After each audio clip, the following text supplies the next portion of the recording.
Il est 10 heures moins. La cathédrale Saint-Jean-Baptiste de Bonzola à Mbuji-Mayi est remplie ce samedi 6 novembre 2021 des laïcs catholiques, croyants d'autres confessions religieuses, membres de partis politiques et bien d'autres figures de proue du Kasaï oriental, dont la gouverneure ad intérim Jeannette Longa-Moussamba, qu'accompagnent quelques membres de son gouvernement, et le président du bureau de l'Assemblée provinciale, Athanas Kabongo, accompagné aussi de ses collègues députés. Au seuil de l'église, le cortège épiscopal, à sa tête, l'ordinaire du lieu, Monseigneur Emmanuel Bernard Kassanda. La messe commence. L'évêque du diocèse de Mbuji-Mayi en circonscrit le cadre, tel que lancé en invitation une semaine avant par le Conseil de l'apostolat des laïcs catholiques du Congo KLCC Mbuji-Mayi dans son annonce radiophonique. Priez pour la nation. Le chef de l'État, Félix-Antoine Tshisekedi Tshilombo, et ses collaborateurs, pourquoi pas les éléments FRDC, au front pour la pacification de la RDC en général et sa partie Est en particulier. Les fidèles habillés en majorité aux couleurs nationales suivent d'abord les lectures du jour, peu avant l'homélie de l'évêque de Mbuji-Mayi.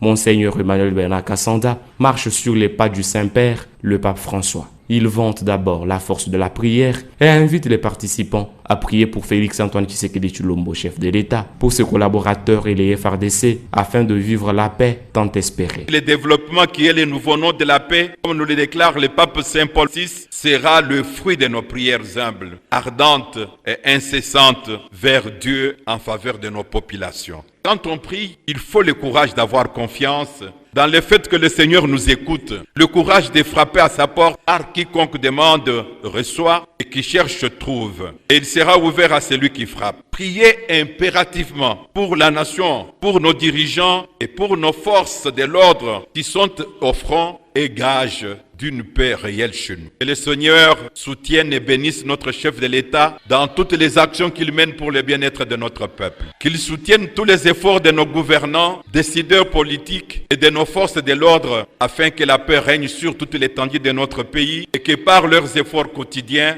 conduisent le peuple congolais à retrouver son sourire aux lèvres et la joie de vivre dans un Congo fort et prospère. S'inspirant toujours du souverain pontife, l'évêque de Mbuji-Mayi a invité les gouvernants à l'amour des gouvernés et à cultiver des vertus humaines. Chaque homme et chaque femme qui assume une responsabilité de gouvernement doit se poser deux questions. La première, est-ce que j'aime mon peuple pour mieux le servir? La deuxième, est-ce que je suis humble au point d'écouter les opinions des autres pour choisir la meilleure voie? Ceci, c'est pour rappeler à tout politicien qui se respecte que, afin de servir le bien commun, son agir politique doit être